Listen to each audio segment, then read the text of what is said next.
Hello, so this video is going to be a book review of Scourge of Henry VIII, The Life of Mary de Guise by Melanie Clegg. I very kindly received this from the publishers, which is Pen and Sword, after I requested it. Now, I requested this book for a few reasons. One, isn't it pretty? It's a beautiful book.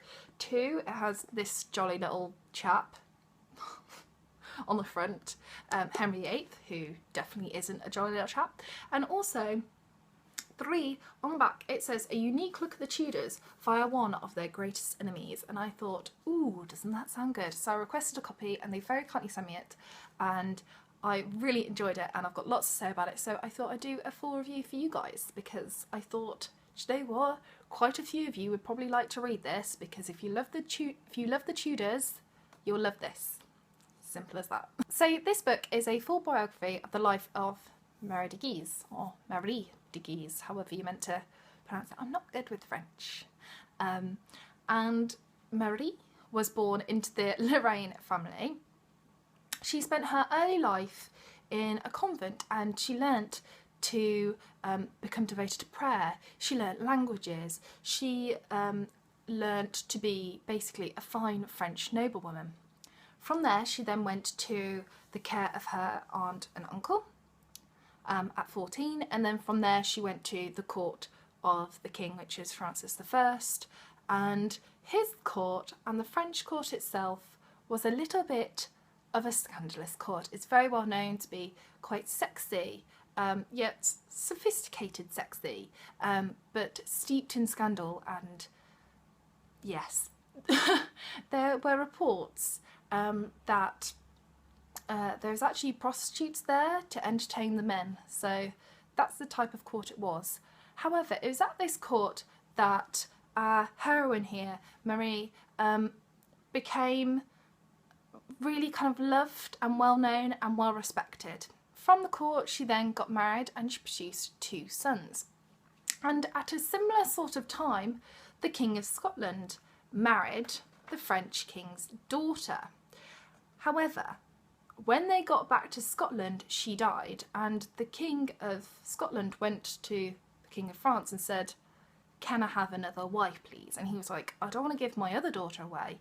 However, there's a recently widowed woman, as Marie had just lost her husband, and they tried to arrange the marriage. Now, Marie and her family weren't really keen on the match. However, this man had just lost his wife, Jane Seymour, and he started sniffing around, and he said he wanted a big wife. And Marie supposedly said, "I may be big in person, but my neck is small," obviously hinting at Anne Boleyn there, and therefore they got married, and ta-da!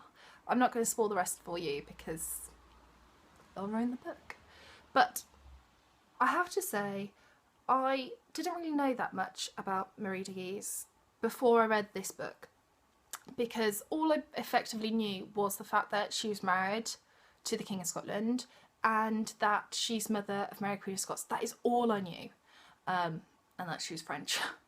Pretty much that. And now I've read it, I feel very ashamed to not have known more about her. She's an essential part of the Tudor kind of history and the Tudor family. Her life was very interesting. She was a very kind of strong-minded woman. I think we'd call her a feminist, and she was great, and I do feel ashamed that I call myself a lover of the Tudors. I never knew about her life, and I think a lot of people are guilty of that, and that's why I thought I'd do this review, because I thought, if you're like that, if you say, "Oh, I love the Tudor period," but you don't know about this woman, then you need to learn about her. From this point, I'm going to go and I'm going to research more about her and learn more about her, and yeah, she was fab, and I should learn more about her, and I do feel a little bit ashamed that I don't know more, because that's very naughty of me. Now, that's kind of all I'm going to say about the book. Now let's talk about the writing and all bits and bobs like that. So it is a beautifully aesthetically pleasing to the eye book. Something that I love about this book is this bit. So here we have all the French families, all the Scottish families, all the English families. So you've got the Tudors, you've got Henry VIII and all the gumph in there, and then you've got, of course, James V in there and the Scotland bit, and then you've got obviously the King and all the bits and bobs in the French one. If there wasn't this, I'd really struggle with this book, but this is genius. It's so good because I referred to this quite a lot. At the beginning I did get a bit confused about places and people because I'm not that great with French, but I kept referring back to it and I was absolutely fine. I read this in 2 days. It's only 200 pages anyway, but I was kind of hooked to it. It was really good and I just wanted to learn more about her life. I really liked the way that Melanie wrote this book. It's kind of simplistic but not dumbing it down for you, and I wanted to give you a little extract of Melanie's writing, just a small bit, just so you know what her writing was like, but also when I talk about Marie being at court, and I wanted to talk about the type of person she was and to get such valued respect from her peers. Marie became one of the most popular and sought after young women at court, honoured not just for her wit and charm, but also for her ability to get along with everybody and calmly navigate the stormy and dangerous waters of court life. So there we go. That was what she was like. She's a fascinating woman, and as I said it about 5 million times now, I did feel a little bit ashamed that I called myself a lover of the Tudors and I didn't know about this woman, other than the fact that she's married Queen of Scots' mum. But I do now, and I'm going to learn more about her. And yes, thank you Melanie for writing this book and informing me all about this lovely woman. So I hope you liked this review. If you did and you want to get your hands on a copy of the book, it'll be linked down in the description bar. Yeah, it's great. Loved it. Yes. In the comments section, let me know if you've read the book. If you have, what do you think of it? If you haven't read the book, are you going to get your hands on it now?